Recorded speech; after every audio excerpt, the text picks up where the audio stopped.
Video শুরুতেই দেখতে পাচ্ছ আমার হাতে কাংড়ি আর তেঁতুল।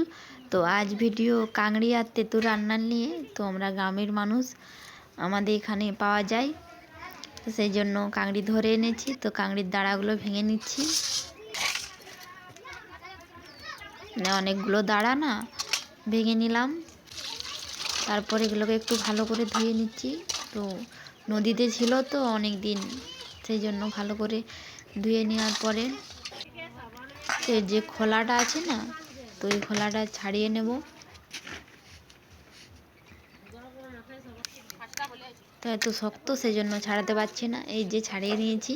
তো এরপরে দেখতে পেয়েছো অনেকটাই খোলাটা বড়। তো খোলাটা যেটা নেওয়ার সেটা নেব, যেটা নেওয়ার নেই সেটা ফেলে দেব। তো এই দেখো অনেক বড় কাঁকড়িটা, সেই জন্য কেটে নিচ্ছি, কারণ অনেকটাই বড়।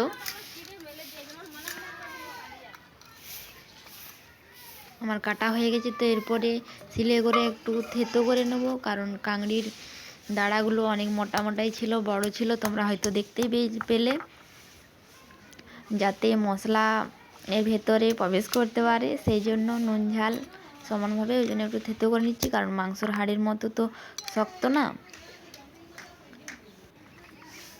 তো এরপরে ওয়ান ধরানোর পালা, ধরিয়ে নিলাম। ধরে নেওয়ার পরে আমি কড়াই বসিয়ে দিলাম। তারপর এই যে তেঁতুল, তো আমাদের এখানে গ্রামেতেই গাছ আছে, তো সেখান থেকেই পেড়ে এনেছি। তোমরা দেখতে চাইলে আমি দেখিয়ে দিতে পারি। তো এই যে তেঁতুলগুলো আমি জলে সিতে দিয়ে দিলাম। আর এইদিকে দেখো আমি সর্ষে বেটে নিচ্ছি। তো কাঁকড়ির টকের হচ্ছে প্রথম কথা সর্ষে বাটা দিয়ে খুব সুন্দর হয়, জিরে দিয়ে এতটা ভালো লাগে না। তো আমি রান্না করছি, এদিকে তোমরা আমার চ্যানেলটা সাবস্ক্রাইব করে দাও, ভিডিওটা লাইক করে দাও, আর ভিডিওটা সব পুরোটাই সঙ্গে থাকো। তো এই যে আমার তেঁতুল সেদ্ধ হয়ে গেছে, দেখে নিলাম। তো মশলাটা বেটে নিচ্ছি। তো বাটার পরে এই যে আমি বাটিতে তুলে রাখলাম। তো তোমাদের যাদের মিক্সার গ্রাইন্ডার আছে তারা আমরা মিক্সার গ্রাইন্ডারে মিক্স করে নিতে পারো। তো আমাদের তো নেই, তো সেই জন্য আমরা সিলে বেটে রান্না করি। আর তোমরা হয়তো কাঁকড়ি অনেকেই দেখেছো, নয়তো দেখবেই, তো বাজারে বিক্রি হয়। তো আমাদের এখানে নদী আছে, তো আমরা গ্রামের মানুষ, আমরা কিনে অতটা খাই না, আমাদের নদীতে আছে, সেখানে ধরে নিয়ে এসেছি। তো এই যে তেঁতুল আমার সিদ্ধ হয়ে গেছে, এবারে কড়াই বসিয়ে দিলাম। তারপর অল্প করে তেল নিয়ে নেব। আর কাঁকড়ি হলো তো আস্তা জিনিসই না, মাছ মাংসর মতনই। তো সেই জন্য আমি আগে কাঁকড়িটা আমি ভেজে নিচ্ছি একটু ভালো করে। তো কড়াইটা দেখো অনেকটাই গরম হয়ে গেছে, সেই জন্য ধোয়া ধোয়া দেখাচ্ছে। কাঁকড়িটাকে ভেজে নিলাম।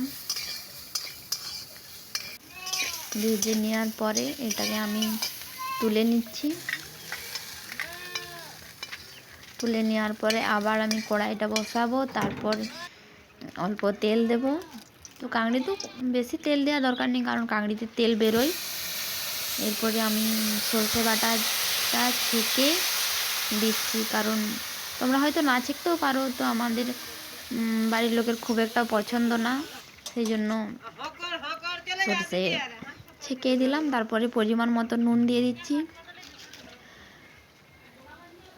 যতটা পরিমাণ ততটা দেবে তোমরাও দিতে চাইলে। তো তারপর আমি হলুদ দিচ্ছি, হলুদ গুঁটা, তারপরে দেব জিরে গুঁটো, তারপরে দেব লঙ্কা গুঁটো, পরিমাণ মতো দিয়ে দিচ্ছি। দিয়ে তাতে ভালো করে নাড়চাড় করে নেব।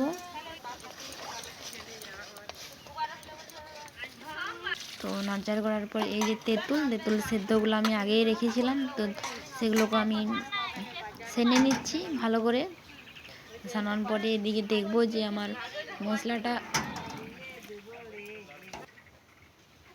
মশলাটা ভালো করে মিক্স হয়েছে কিনা। তারপর আমি যে কাঁকড়িগুলো দিয়ে দেবো, নাড়চাড় করে নিলাম, ভালো করে মাখিয়ে নিলাম। তারপরে যে তেঁতুলটা আমি সেনে রেখেছি সেই তো ছেঁকে নিচ্ছি, কারণ তেঁতুলের বিচি টিচি চলে যাবে, সেই জন্য ছেঁকে তেঁতুলের জলটা ছেঁকে দিয়ে দিচ্ছি। অনেকটাই জল দিয়েছি।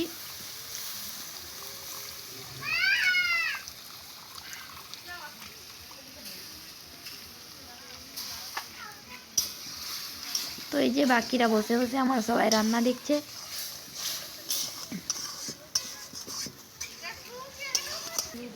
তেঁতুল জল দিয়ে এই যে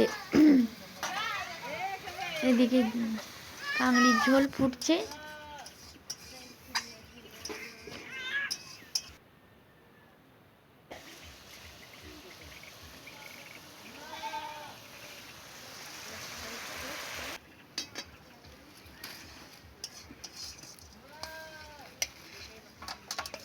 তো কাংড়ি রান্না হয়ে গেছে, এরপরে আমি নামিয়ে নিলাম। তো নামিয়ে নেওয়ার পরে এটা আমি তো প্রথমে তো যে রান্না করে তাকে খেতে নেই, তো তাও আমি তোমাদেরকে টেস্টটা জানানোর জন্য আমি খাচ্ছি। এই যে কাংড়ি নিয়েছি, জিভে জল ধরছে না, কাঁচা তেঁতুল দিয়ে রান্না, ওহ কি গরম, মুখে কুড়িয়ে নিতে যাচ্ছিলাম। যার টকটা যা হয়েছে না সেই, তো আমি টক খেতে খুব পছন্দ করি, তো অসাধারণ লাগছে।